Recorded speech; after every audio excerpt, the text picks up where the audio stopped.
حضرت حارث الاعور وہ فرماتے ہیں کہ میں ایک مرتبہ مسجد کوفہ سے گزرا فَإِذَا النَّاسُ يَخُوضُونَ فِي الْأَحَادِيثِ، کچھ لوگ بیٹھے ہوئے تھے اور وہ آپس میں دنیاوی باتیں کر رہے ہیں، مسجد کے اندر بیٹھ کر جناب دنیاوی باتیں کر رہے تھے، جس طرح کہ ہمارے یہاں ہوتا ہے، جو جہان دیے جناب فضول کرنا اور بے معنی باتیں، جن کا جناب مسجد سے کوئی تعلق نہیں ہے، جن کا اسلام سے کوئی تعلق نہیں ہے، جن کا دین مصطفیٰ سے کوئی تعلق نہیں ہے، باہر کسی کو کوئی بات یاد نہیں ہے، لڑائی کرنی تو تامی مسیحی آگے کرنی ہے اور چدرات کرنی تو تامی مسیحی آگے کرنی، جناب یہ تسلسل شروع سے چلتا ہے۔ اس وقت بھی کچھ لوگ بیٹھے ہوئے تھے اور انہوں نے جناب آپس میں دنیاوی باتیں کر رہے تھے، کہتے میں گزر کے جناب وہاں سے جب گزرا تو فدخلت علی علی رضی اللہ تعالیٰ، کیونکہ مولا علی شیر خدا رضی اللہ تعالیٰ عنہ کا بھی یوم مثال بھی گزرا، یوم شہادت بھی گزری،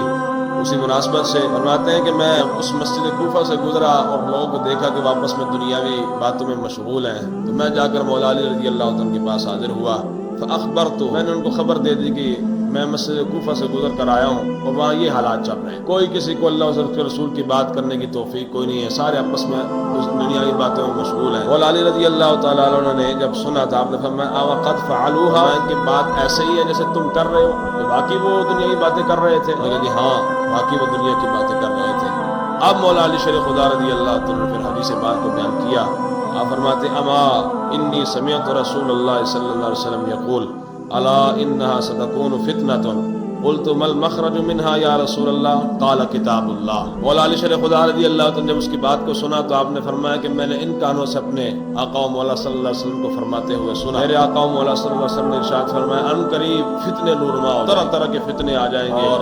ایک اور حدیث پاک میں آتا ہے کہ اندھیری رات کے اندر طرف فتنے نورما ہوں گے، اور صبح بندہ مومن ہوگا، شام کو کافر ہوگا، شام کو مومن ہوگا، صبح کافر ہوگا، اور تھوڑے سے ساز و سامان کے بدلے جناب اپنا دین فروخت کر دے گا۔ حضور نے ارشاد فرمایا ان قریب فتنے رونما ہو جائیں گے اور فتنوں سے بچنا مشکل ہو جائے گا۔ مولا علی شیر خدا فرماتے ہیں کہ میں نے حضور کی بارگاہ میں عرض کی یا رسول اللہ صلی اللہ علیہ وسلم، جب فتنے رونما ہو جائیں گے اس فتنوں سے نکلنے کا طریقہ کیا ہے؟ کس چیز کے ذریعے ہم اس فتنوں سے نکل سکتے ہیں؟ کس چیز پر عمل کریں گے تو ہم فتنوں سے نکل سکتے ہیں؟ میرے اور آپ کے آقا صلی اللہ علیہ وسلم نے ارشاد فرمایا کتاب اللہ، فرمایا اللہ کی کتاب قرآن مجید، جو اپنا دامن اس کے ساتھ، جس کا دامن قرآن مجید کے ساتھ مضبوط سے مضبوط تر ہوگا اور اپنا تعلق قرآن مجید سے جوڑے رکھے گا، فتنے اس کے قریب بھی نہیں ہے۔ آج دیکھ لیں ہر دوسرا بندہ فتنوں کے اندر شکار آئے گا نہیں ہے، اور یہاں تک کہ جناب فتنوں میں شکار ہو کر بالآخر مرتے وقت کلمہ بھی لوگوں کو نصیب نہیں ہوتا، بے ایمان ہو کر دنیا سے چلے جاتے ہیں۔ یہ فتنے بڑے خطرناک فتنے ہوتے ہیں۔ حضور نے فرمایا کہ فتنوں سے نکلنے کا ایک ہی ذریعہ ہے، وہ کیا ہے؟ کتاب اللہ کی کتاب قرآن مجید۔ قیامت تک جو اس کا دامن مضبوطی کے ساتھ تھام لے گا، فرمایا کہ فتنے اس کے قریب بھی نہیں۔ آگے پھر رسول اللہ صلی اللہ علیہ وسلم نے کتاب اللہ قرآن مجید کی شان شروع فرماتے فیہ نبأ ما قبلکم خبر ما بعدکم وحکم ما بینکم والفصل لیس بالہزل۔ حضور صلی اللہ علیہ وسلم نے ارشاد فرمایا کہ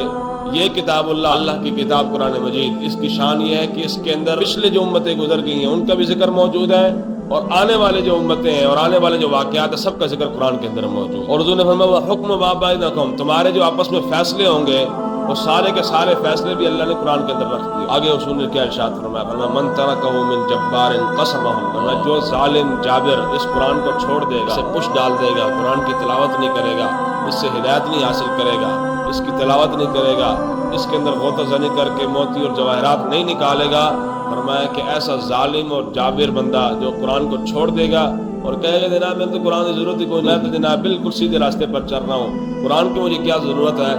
قسمہ اللہ، ایسے بندے کو اللہ توڑ کر رکھ دے، توڑ دے گا اللہ تبارک و تعالیٰ۔ ایسے بندے کی مرادیں پوری نہیں ہو سکتی، صراط مستقیم پر ایسا بندہ نہیں چل سکتا۔ قرآن کو چھوڑ دیا بھائی، قرآن ہدایت ہی ہدایت کا سر چشمہ قرآن، وہ ہدایت کے پس قرآن کے پس کچھ ڈال دے مجھے ہدایت مل جائے گی، تو ایسا کبھی بھی نہیں ہو سکتا۔ اور میرے آقا صلی اللہ علیہ وسلم نے ارشاد فرمایا ومن ابتغى الهدى في غيره اضله اللہ، میں کہ جو قرآن مجید کو چھوڑ کر کسی اور جگہ ہدایت تلاش کرے گا، قرآن کو چھوڑ کر جناب دنیا کی کتاب اس نے دنیا کی کتاب اٹھا کر جناب اس نے کہا جناب ادھر سے مجھے ہدایت مل سکتی ہے، ارشاد فرمایا کہ ہدایت تو اس کو نہیں مل سکتی، مزید اور گمراہ ہو جائے گا۔